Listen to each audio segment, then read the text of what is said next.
Sky Surfer back after a short hiatus with a new POV movie for you. Those of you familiar with my earlier point of view movies will see something familiar right off the bat. Yes, we're gonna trip another Fandango. The first Fandango was shot in the fall, so we're gonna close the loop and go on a little spring safari to give you a fresh look at the fabulous Flint Hills of Kansas. If you've seen the fall Fandango, you'll remember that there was a lot of wildlife, but here in the springtime, there's hardly any at all. Now I'm thinking more than the change of season was the difference in the time of day. Animals are very sensitive to time, but the scenery was great as always. Nonetheless, I'm going to be sharing with you some random thoughts that occurred to me on one of these sky safaris, and I'm going to include a little bit of what goes on behind the scenes. I decided to step it up a little bit and added 2 cameras for a total of 8. I added a belly cam, and that rigged up pretty quick. The tour de force, though, was something I've worked on for years to no avail, and that's the tail forward position, which you will see shortly. So without further ado, welcome to the Flint Hills Spring Fandango.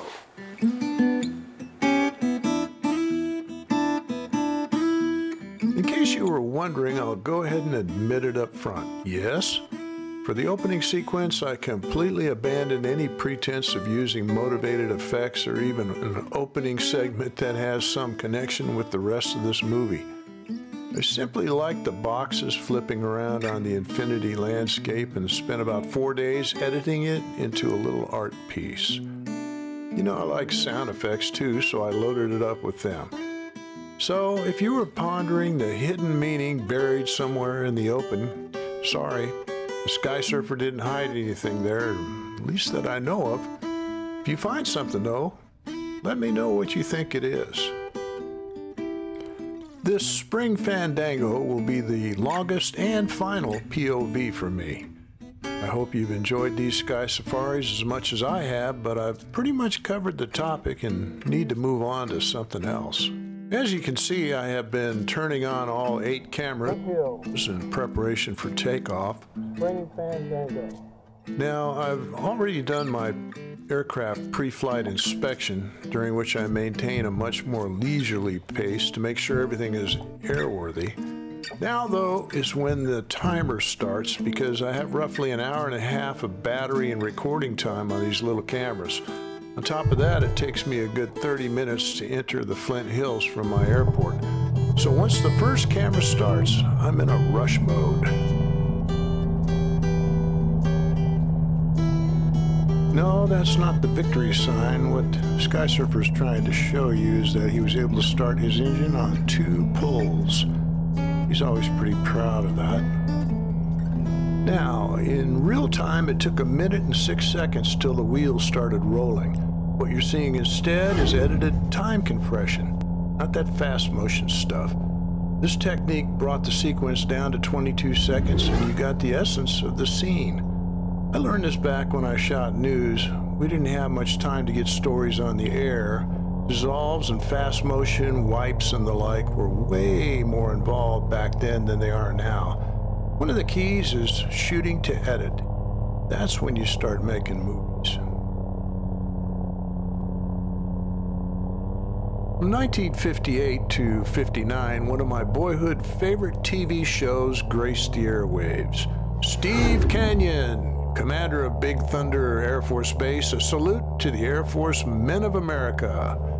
The show opened featured a super dramatic shot with a belly cam, sort of like this, as he zoomed almost vertically to a few thousand feet while the F-100's landing gear retracted into the fuselage. It's a classic.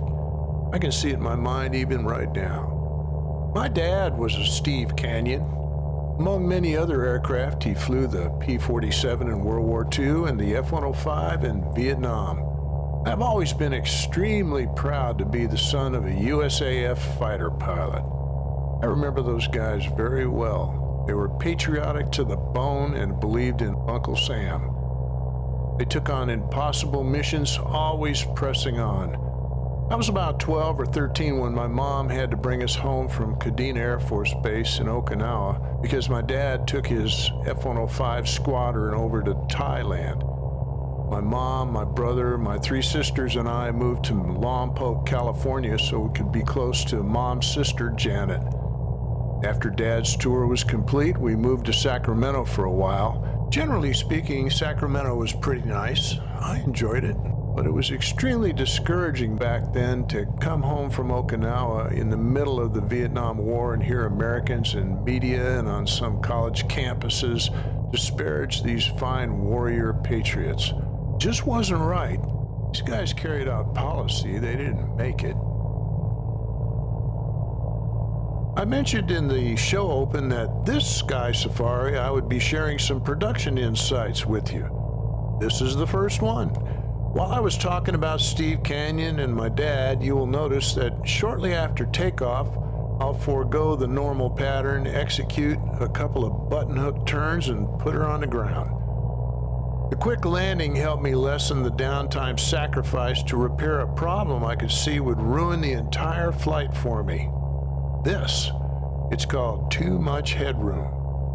Shot framing is a huge thing, and fortunately, before I got too far into the trip, I detected my right wing cam had moved out of position. You might be surprised how much video on these POV flights I've junked over the years due to a drifting camera or when one or more cameras stopped early. I haven't kept track, but it's easily a dozen times. Most of the time, I can't even tell during the flight and don't find out until I'm back at my editing suite. So even though the clock was ticking, I had no choice. Of course, you couldn't help but notice those mounds of dirt next to the hangar. That was the beginning of Sky Surfer and his Wahini's beach bungalow, which we now happily inhabit. But back to production notes. These little cameras have a monitor about the size of a postage stamp. They're really hard to see in the bright daylight. Sometimes I use a small funnel-shaped shade around the screen to see them better. Early photographers would cover their heads with a big cloth. I've tried that too, but it's too much trouble. The funnel works better. Sometimes I do things when shooting a movie that I would normally not do. You're seeing one, and it is leaving the seat with the engine running. That's a big no-no.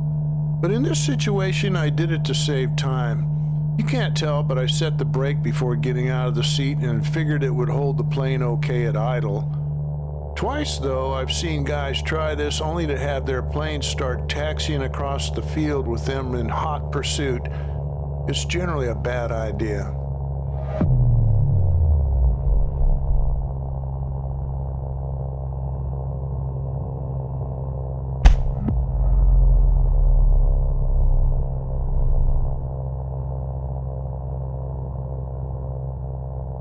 Okay, we have a little time before reaching the Flint Hills, so here's some more production talk, this time regarding the length of my movies.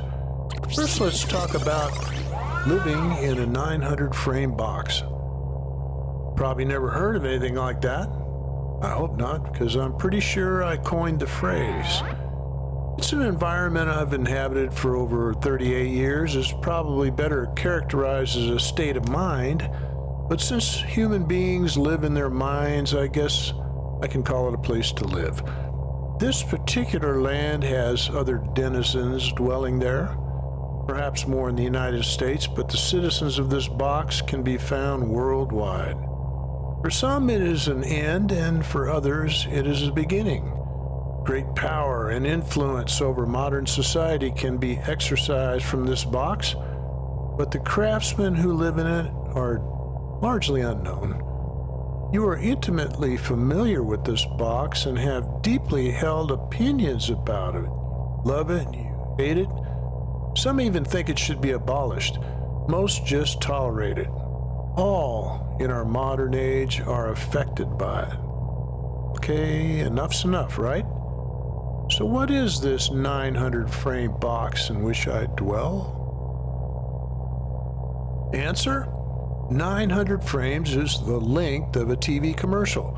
At 30 frames a second, 900 frames goes by in 30 seconds. That is the length of 95% of all TV commercials, 30 seconds, 900 frames.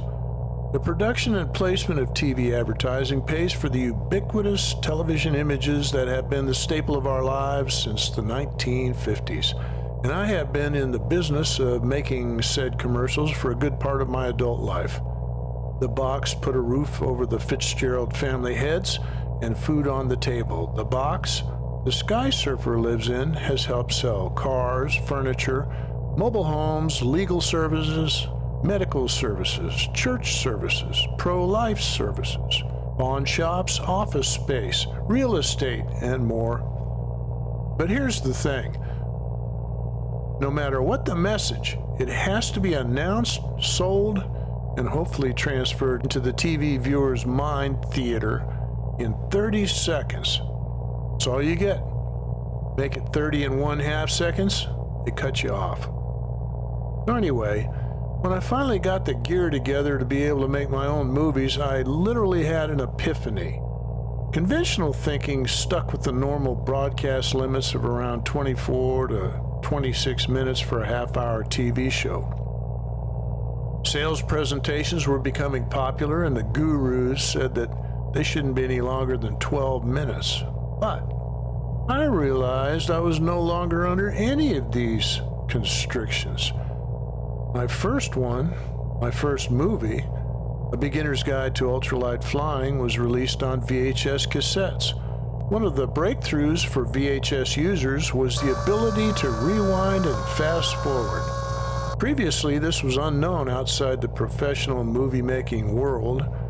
I latched onto this fact and made it known to my viewing public that I was going to make my movies as long as I felt like, and they needed to embrace the power of the remote control. They could watch any part they wanted multiple times. They could stop and make a sandwich, stop and continue a day later, even fast forward if they thought a segment was boring. They had the power. You see, career-wise, I had already demonstrated the ability to be concise. I could do 30 seconds, but now I was going the other direction and packing my 2+ hour cassettes with loads of information. And that's what I did and still do. These days, you don't have to school people on video, but back then, for some, it was a revelation and a revolution. So now you have some insight as to what I think about movie length, at least the kind of movies I'm doing. Okay, I know the 900 frame box deal was a little bit long-winded, but I've had people question the length of my movies before, and I figured it was worth an explanation. Now, we still have some time on this flight before dropping down on the deck. I'm going to share a production secret with you. Cool! It's the absolute key to making all these camera positions stable. All right! You probably never considered it, but fashioning mounts to accomplish a reasonably stable shot on any moving machine is not easy. Really? The big secret? Uh-huh. Patience. What? Are you kidding? Not impressed? Well, let me tell you something. My fabrication skills are dubious. My mechanical engineering skill is what you might call shade tree. My knowledge of aerodynamics is growing. The main thing I have is willpower and patience. Check this out. These represent only 17 of the innumerable number of test flights I made before finally arriving at what I call the tail forward position. By arriving, I finally achieved a spot from there that I thought was worthy enough to put in my movie. I had attempted this position, and looking forward from the top of the vertical stabilizer, I finally gave up on that. I've attempted these things for a number of years and could never pull it off. Being this was going to be the final POV, decided I had to make it work. Now, what makes this camera position the most challenging is that it's directly in the prop blast. At all the camera positions, I had to overcome, number 1, engine vibration, number 2, prop vibration, number 3, wind blast, and number 4, airframe flexing. Additionally, some interact with one another to cause what I'd say is an additive effect. So on top of all that, the tail forward position had an increased wind problem from the prop. It was no mean feat, and I'm proud to have finally accomplished it. Check it out. I even had an engineer from one of the commercial rocket companies call me to ask how I was getting my shots stabilized. I gave him a few ideas. Now, I don't want to get too braggadocio about this because there's an enormous difference between a plane traveling through the air at 40 miles per hour compared to 100 mph and above. Nonetheless, achieving camera coverage of my flying ultralight has been my focus, and I think I pulled it off pretty good. Maybe someday I'll produce a how to hang cameras on an airplane movie, but not right now. Well, I've been talking for quite a while now. I hope I've been able to impart some production knowledge as we proceeded to the Flint Hills. Well, now we're here. The fabulous Flint Hills of Kansas. One of the most beautiful places on the planet, at least the parts they haven't cluttered up with those damn windmills. So let's drop down on the deck. The idea is for you to fly with me as we levitate gracefully over the grass. And yes, I am going to dump the motor sound for a while, so if that's a deal killer for you, go ahead and fast forward about 5 minutes.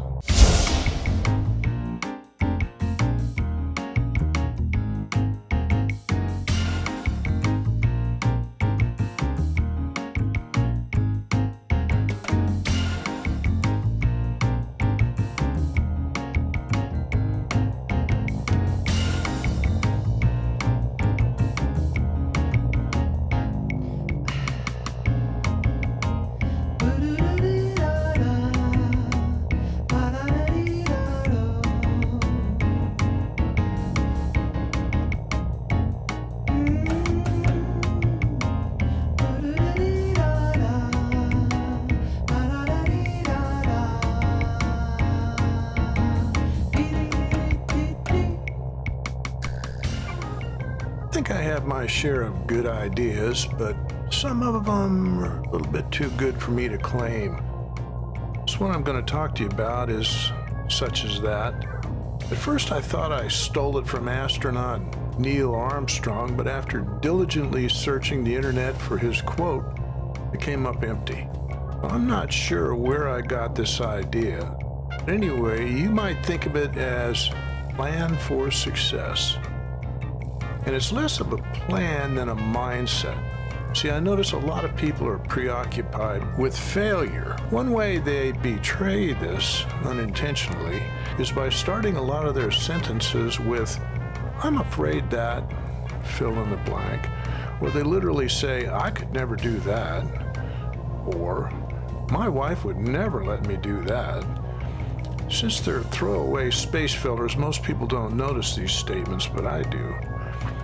Another angle when discussing the aviation hobby or other kinetic sports is that they will accuse you of being crazy. The inference is that they are way too smart to do such a foolish thing, whatever it might be. Now, don't get me wrong, I fully understand that flying an ultralight is not in most people's comfort zone, even for a lot of pilots. Some consider it akin to Acapulco cliff diving, but for me, it has been a long series of small steps, lots of testing and planning, and a lot of thought experiments before I got to what you see here. Over time, it became the doctrine that I call plan for success. It starts with setting a goal. If you have no goals, you never get anywhere. I'm very diligent regarding maintenance and basic safety, but I don't make safety my prime consideration. What I mean by that is safety results from good planning and execution. Safety is not the focus. Rather, safety is a byproduct of good planning and execution. Sure, you have to be ready to land if your engine quits, but an engine failure should never be a great mental shock to your system.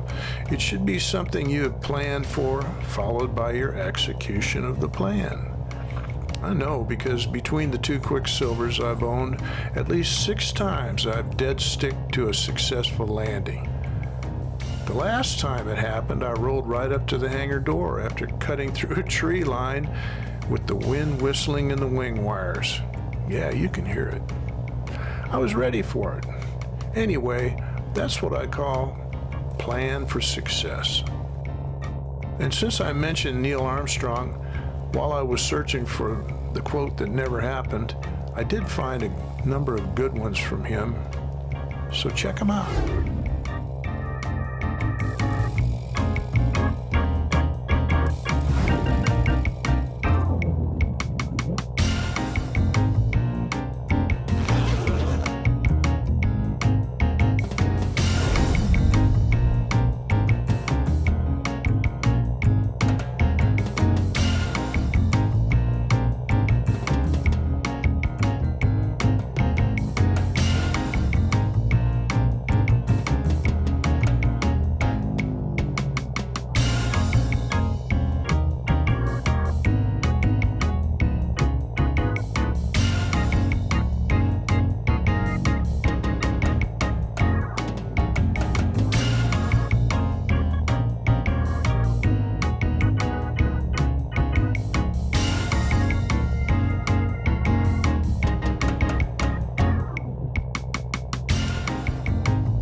Often when flying across the prairie, my mind shifts into ponderment mode. Here's one for you. I think it might open for you a window into the notion of true genius, a word that's applied much too freely in my estimation. Very few in history can be called a genius, possibly none at all. Maybe those we consider geniuses in our modern era are what the ancients called prophets. Men God gives glimpses into the nature of His creation, after which they spend their lives trying to convey to the rest of us the vision they have been provided. On the flip side, in addition to these specialized individual visions, God gives everyone a vision of His genius daily in the nature of His creation. So, along that general revelation line, here's one for you. I'm inclined to think that man would have never considered flying through the air to be even a possibility if it weren't for God's prior creation of flying birds, insects, and bats, squirrels and fish that can glide through the air, etc. If man had not the prior witness of other beings suspending themselves in a medium which seems non-existent, air, if he hadn't shown us by them it could be done, I don't think it would have ever occurred to human beings to construct flying devices. The concept would not have been apparent to them, unless, of course, God gave the flight vision to a prophet, and this prophet were able to bring the concept to personal fruition, or by convincing others to attempt it. If what I'm positing registers with you, then wonder about what is possible in the creation around us right now that we have not considered merely because we can't see an example, or we don't perceive the example that actually has been placed before us. More geniuses will come along. The tough part for them is that they are typically rejected, even killed, for revealing the divine vision they have been given. Yeah, Brian. Too much of that thinking stuff can make a gentleman's life tedious and without joy. Let's get down here on the deck and just have some fun tracking what we see. We'll catch a groove to the sound of our propeller and some techno. Here we go.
slowed the video down a bit so you could see this little creek I've been tracking.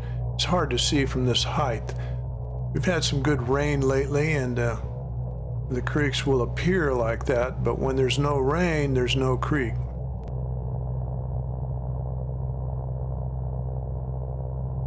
You know, in addition to the obvious vast beauty out here, there's some very specific items that I love to look at, and we're going to use a montage technique here to bring them all together, not necessarily in linear form. There's the cow ponds that dot this area. There's a myriad of them. And then there's these beautiful rock formations that are on the surface. And then there's some riverbeds and just lots of neat things out here that I just want to gather all together here for you in a little bit. So here we go.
Well, I hope you enjoyed the montage. The outcrops, creeks, and ponds out here are a constant source of wonderment for me. Another splendid sight is the marvelous grass out here. There are so many types, and they change their looks continually throughout the season. Not a weed among this. And now that you've seen my assemblage of pretty prairie scenes, I'm going to reveal the whole back. I think this little valley has been beheld by a mere handful of people, even since the earliest of times. There are no roads near it, few trails. It's interrupted only by a low fence in need of repair, and now I'm going to take you there. Because of its fine beauty, I named it Canyon Deborah for my wife. We're going to float through its grandeur and then at the end circle back and glide through it again for a look-see reprise. Here is Canyon Deborah in the great Flint Hills of Kansas.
Well, I've had a great time showing you my vast playground. I hope you enjoyed it and get a sense for what it is like to fly out in the open air over the Great Plains of Kansas.